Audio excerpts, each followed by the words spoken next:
You have all mentioned police accountability and changes in policing and changes in holding police officers accountable. Last night, the state legislature did pass incremental reforms to the Law Enforcement Bill of Rights and other enactments. As mayor, would you use your power to negotiate with the Fraternal Order of Police in a new contract, which will occur on your watch, to enact stronger reforms on the topic of accountability? Senator Pugh. Absolutely. And that is why when we were having this bill on the floor, I raised the question about the legislation. Is the language in the bill as we wrote it?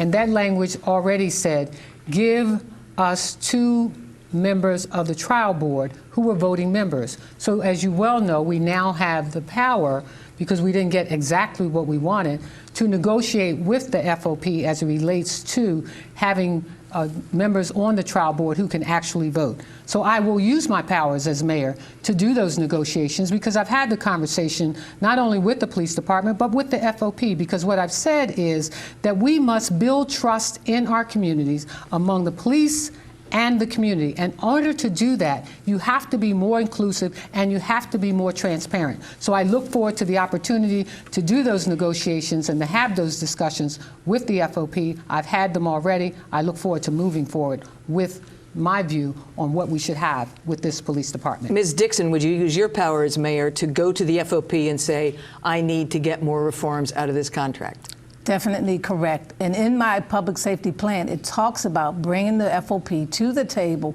with my administration so that we can deal with not only the accountability but the trust. I'm also going to extend and expand the Civilian Review Board to give it additional teeth so that it has a professional staff needed, so that when individuals bring not only a formal complaint but a call that they can do, or email, or even send a picture, that they were going to get a response right away, and that the community will be engaged and know that they can get an answer through the Civilian Review Board. So yes, that's in my plan. I definitely believe that the FOP has to be at the table so that we can deal with accountability and trust within our community. Councilman Mosby, should one of the members of the trial board be a civilian who has voting power?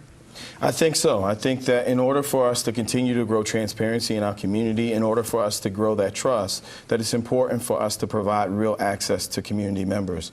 The Civilian Review Board today, a third of its members do not show up. We know that we have archaic policies like the non-disparagement agreements, which are basically gag orders. It's only 7 other cities around this country, no other major city, which has gag orders in place, that if the trust of a citizen is defied by a police department and the city settles with that individual is no longer able to talk about it. All that does is provide the empowerment for those same officers to go around and do the same things over and over again. The Sun did an amazing job of doing a report of 6 years where the city's paid out $11 million. An 87-year-old grandmother's shoulder was broken. And during that time, we saw that the same officers were appearing in case by case by case. It's important for us to provide real transparency, real access to our citizens, and that's how you grow real trust in the community.